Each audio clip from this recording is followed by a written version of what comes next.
All right. Go. So many questions. Shortest and longest days in miles on trail. Longest 36. Mm-hmm. Shortest actual day on trail 18. 14. Remember like day 3 or 2 in the desert? It was day 2 and it was good. 18 and it was before Mount Laguna. Okay, 14. How do you overcome boring times? Harry Potter. Music, audiobooks. Some people can get movies and use VLC player and they can turn off their screen and watch it. You can get YouTube Premium and play without the screen on. That saves your battery. You're a wizard. But I think you just find what you want and you find a diversity of things because you're going to get tired of stuff. 1 minute it's listening to an audiobook, the next minute it's music, the next minute it's listening to podcasts. And so I think it depends on who you are, but it's going to be very audio based because you're walking and you shouldn't be looking at your phone a lot because you're going to hurt yourself doing that. Towards the end, I think I just got used to a lot and I was forgetting to put in my headphones all day and I'm just listening to nature and I didn't think I was the person who would do that. But the fact is you just kind of get lost in your mind and listening to nature and it just kind of becomes peaceful sometimes. Yeah. We hiked with Speaker. Oh, direct hit. I like point blank. If you remember early on, and he actually like doesn't watch TV, didn't do audiobooks, didn't do music, didn't do anything. He had nothing. He just had his thoughts and he had nature and that worked for him. Yeah. Conversation. That's the other thing. Is huge. Is you meet new people on trail and you start walking with them and you'll find that the day flies by because you've got something to talk about with someone new. Mm-hmm. Like truly, I think meeting new people on trail and walking with them is one of the best boredom killers. Yeah. Yeah. Did you suffer from post-trail blues? Post-trail blues is a really common word to describe like post-trail emotions. I don't know if I would call it blues so much as like anxiety. Being around big crowds of people, going back into my job of very high acuity patients, high ranges of emotions. I went from a very simple lifestyle for 5 months of walking and eating and drinking and keeping ourselves alive to every single other thing in life, and trying to go straight back into that. It's a lot. So yes, I think would be my short answer. I don't know that I would call it blues so much as like a very complex anxiety. And for me, I would say more on the blue side because everything that matters to you on trail, everything changes. Yeah. When you get on trail, everything changes, and when you get back off trail, everything changes. And what matters to you every single day becomes way more complicated, and some things you don't understand why they matter. And so, post-trail depression, as other people say, I think it's just complicated, and there's maybe more existential identity crises coming up. Yes. And that's very unsettling and sometimes can manifest in a way that looks like post-trail blues or depression. Sure. Yeah. Got 6 miles today to get to the monument, and then we're done. We just live at the monument now. We just live there forever. That's how it works. Because what do you do after this? It's the only logical thing to do, really. I'm curious about post-hike reentry. What are you doing now? Depression, next hike. Some advice that we got on that was to throw yourself into something when you got off trail. Yeah, another thru hiker who triple crowned this year on the PCT. Congrats. Said throw yourself into something, some new activity, whatever it is, to keep yourself from the post-trail blues. We took that differently. In my anxiety and my I can't sit still, took that into work. Was that the right idea? Maybe not necessarily, given what I do for work. But it kept me occupied, kept me preoccupied. What about you? I mean, I had work to do to finish up these videos. Yeah. I had life stuff to get sorted out. I don't know. We kept ourselves busy. I mean, we hiked busy, a lot again still. We yeah, I don't know. It's a weird kind of phenomenon that I don't think that you truly can understand unless you are in that position. I don't think I understood it when people talked about it. But in terms of the question, I don't think it's something that you prepare for. It's just something. You're not. I don't. Was that the question? There's nothing. Well, no. I just mean in terms of people wondering about post trail like we did. It's just I don't think there reality. is preparation. Yeah, It's going to be reality, and everyone gets through it, and it's just different. And, it's going to be a thing, and maybe hiking the trail and coming off trail and going through that helps you make decisions for your life that are beneficial. You understand what's a little more important, or you have a juxtaposition between the simplicity and the happiness you found on parts of trail versus things you stressed about on every day, and you wonder, do I need to bring myself back into that? It's a reset button. Yeah. It's a good one for you.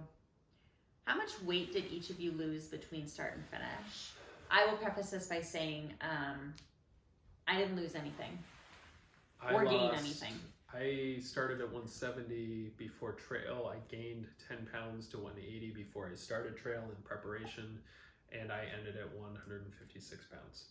I'm notorious for poor appetite. I couldn't make myself eat in some cases, or drink water. I was fine. It's just I had an attrition of weight, and I was eating frosting in town. I was chugging gallons of milk in town. I was doing stuff. It's just when I'm hiking and I'm exerted, particularly when I'm hot, which was the entirety of NorCal for us, I don't have an appetite. And so I lost a lot of weight, and that was actually a concern that it would take me off trail. But I just kept going. And that's kind of where the advice about not picking all of your food for your resupply boxes ahead of time is you got to be excited. And there you have were to points want to eat it. where I drank olive oil. I drank half and half. I did things to get those calories, and but I lost a lot of weight, and that's that. It's also known, or it's stated when we were backpacking Europe, it was kind of an adage that women either maintain or gain weight, and men lose weight when they're backpacking. Biologically, I don't know if that's true, but that's been true for us. Short end of the stick. If you say so. Did you hit your target date for finish, or were you over or under your estimated time? We were under our estimated time overall. We gave ourselves a lot of wiggle room, though. We prepared for another month on trail, but you won't know that. Injury and pacing and fires and all that changes everything. Oh, and the High Sierra, the snowpack. Once we hit our house here in Portland, before we started Washington, we set a date and we stuck to it. But in the beginning, no, there's no way we would have. Do you feel different now, being back to normal life, and how/if did you change? Of course we changed. I think the biggest, most obvious way that two things. There are some things that I knew I didn't need to return to. Having that reset button and having that juxtaposition meant I could say, well, I know that I don't need these things in my life, professionally or personally. And then the other thing is confidence. We could go on a hike tomorrow. I know that in general fitness that I'm in, I can go just pick up a pack and start hiking. We could go start the CDT right now. And that's not because we're necessarily in peak physical condition still. It just means that we know what our bodies are, and we learned how to listen to our bodies and how to use them to perform, right? So there's a confidence that comes with knowing that I can do this. And when someone says, oh, I'm doing this hike, it's over this many miles and it's this much elevation, I know exactly how much food, how much water, how much exertion, when I need to start, what's the temperature, there's just a context with that. Yeah. How did your dog react when he saw you when you returned? He's happy. He's a happy boy. Yeah. I don't think he loved us being gone. I don't think so either. Did you ever see HRC on the PCT? Yes. Yeah, we saw them a couple times, particularly in the High Sierra. Before Forester Pass, we saw them at Carson Pass. We saw them a few times coming into Tahoe. Yeah. On a typical hiking day, how many other hikers would you encounter? It always seems so serene and peaceful around you guys. We got very lucky because of our early start date and how we handled the Sierras. Yeah. There were definitely places where there's more and less, and every time you get closer to a town or a trailhead, you're going to see more day hikers and stuff like that. But ultimately, because of our pacing, we were moving pretty fast. We had an early start date, we got to the Sierras fast, and we were doing 30 plus generally from NorCal all the way to Washington. Yeah. And so we've kind of ended up in a fast hiking bubble. I think that Rob really has stayed pretty true to the realism of the videos, and I really think what you see is kind of what you get in terms of, especially in terms of hikers that we encountered and crowds that we had. Meaning the videos were represented. Yes. Yeah. What's seen what is seen in the videos, I think, is pretty representative of what we saw. What we saw. Yeah. And timing and everything has to do with that. Yeah. But there wasn't any editing out of a bunch of people, and we did make some strategic decisions. Some places to hike early. Yeah. Like Bernie Falls. Yeah. Bernie Falls was an example. Early in the morning. We went early in the morning because Yeah. we knew that was a trail. It was a state park. It was a Yeah. tourist destination. So We just prefer it that way. I mean, yeah, and truly, I liked being alone. Like overall, Yeah. I liked not running into more than our own group of people. hordes of day hikers. Yeah. Yeah. Did you see the Milky Way? And without light pollution, what was the night sky like? I mean, the night sky was beautiful. We had some incredible nights. Did we see the Milky Way? Every star you see is the Milky Way. Yes, we saw the Milky Way. We are part of the Milky Way. Yes, it depended. The biggest problem that we had in terms of light pollution, LA was big. There's various towns, but more it was smoke. When the smoke was bad, our visibility is bad. You get more refraction of light from the towns. So ultimately, there was amazing parts, but it wasn't necessarily the parts that I thought were going to be the clearest. Yeah. I thought the High Sierra was going to be every single day crazy, but sometimes we're just in the middle of nowhere. And cloud coverage. I mean, yeah.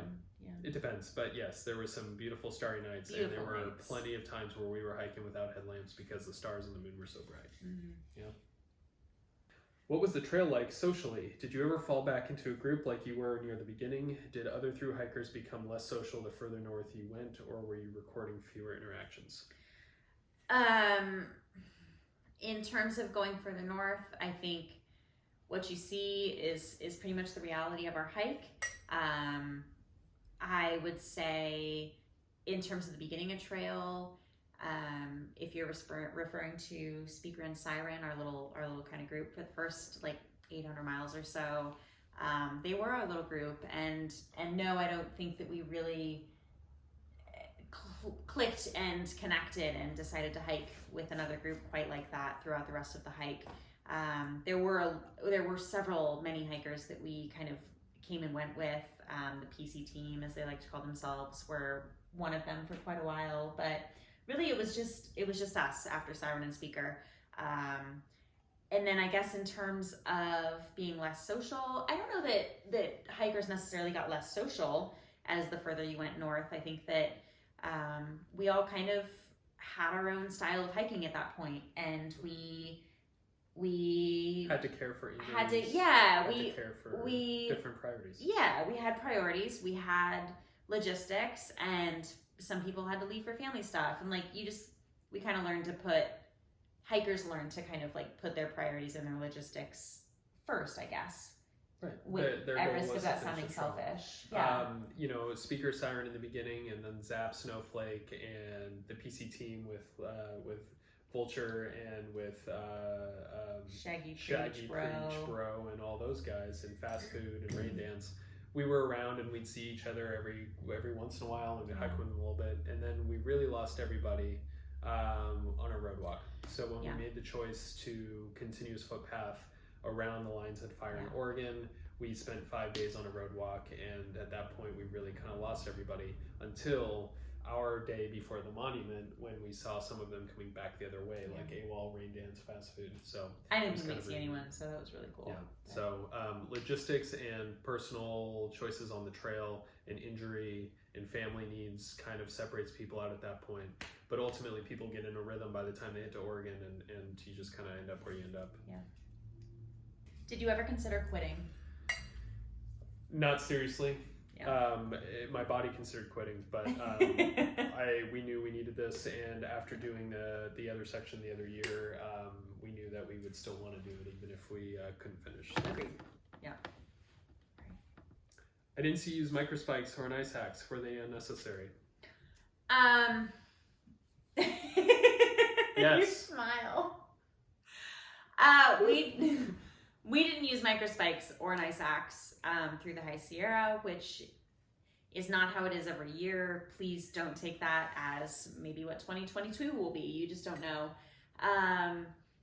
Utilize your own knowledge of your own skill levels and whether you think that that is something that is important for you, and the conditions on trail. We did not find it necessary for ourselves personally when we entered the High Sierra. Other people use them next to us. It just, at a certain point, when you get past certain conditions, I think personal preference and knowing your own strengths and weaknesses is what matters. We did not use them. It's a personal choice. It's condition dependent, but even if you don't think you need them, having them ready to go in a box is just responsible. Yeah. And then you make that decision game day. We had our ice axes mailed to us, and we carried our microspikes. Like, we had our ice axes mailed to Kennedy, and that is when we made the decision to mail them back. Besides the mention of the bear cub, did you run into many bears while on this hike? Snakes? We had a few bears. Ready? Yeah, go for it. Do it. Yosemite, we had a total encounter with a bear who wanted to come hang out with me. Very tame. Donner Pass, running away. You had a bear cub in Glacier Peak. We probably had 4 to 5 bear encounters throughout. I think snakes for us were the bigger, more frequent encounter, and probably the more frequent concern. Yeah. I'm personal statement. I'm not worried about black bear. I don't think they want to have anything to do with people. I think a lot of people put a lot of energy into black bear concerns in terms of their safety, and black bears, I don't know. But snakes, they don't want to bite. It takes energy for them to replenish their venom and deal with you. They'd rather not. If you step on one, sure. I almost did. And that would be a rough day. But they truly don't want to have anything to do with you.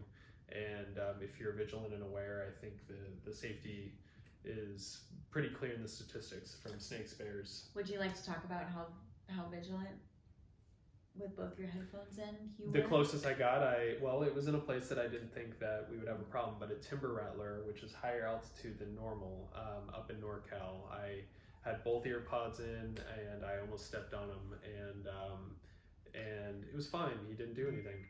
We reached an understanding psychokinetically. I never hike with 2 ear pods in. Personal preference. Well, do what you will. And we're both alive. What was the longest wait for a hitch in a town? 45 minutes. We really don't like hitching. We avoided it when we could. We optimized our hitching points. We used Uber sometimes. We just don't like imposing, but we probably waited 45 minutes, and I haven't heard of someone waiting more than an hour and a half. Yeah. I mean, even with COVID, it was a very helpful community, and yeah. What was your heaviest carry? I don't know the weight, but it would have been the High Sierra. We did a 9-day carry so that we did not have to exit out of Kearsarge, which not a lot of people do, but we did. Don't regret it. But it was heavy. It was heavy. Yeah, I truly don't know how much. 9 days of food plus your base weight plus water, your winter gear, plus your bear can, plus your spikes. The spikes. Yeah. I think I was somewhere between 45 and 50 pounds on my heaviest. I was probably 40, 35, 40. Yeah. Ever fallen over when using a cat hole? I have never fallen over while using a cat hole. Taking a quick pee on the side of the trail. probably have stumbled a time or two, but like an actual cat hole, no. Squatting is a very natural position for bodily functions. Oh. It is by a lot. And it's Yeah, hard. and then you walk 30 miles, and then Sure. your legs just like can't get up again. So did you fall in a cat hole? No. Great. There's your answer. Don't shake your head at me. Will you attempt a triple crown? If you do, will it be the AT or CDT next?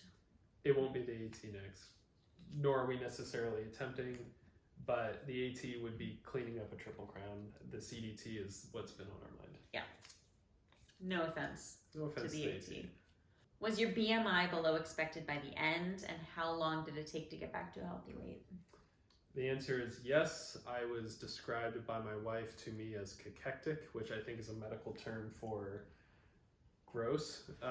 It wasn't, babe. It wasn't. But it took a little while for my metabolism to slow down, and I think it took a month and a half to 2 months for me to get back to Your normal weight. Yeah. So, What was your heaviest water carry? you know, I'd say it's the desert, but it probably wasn't the desert.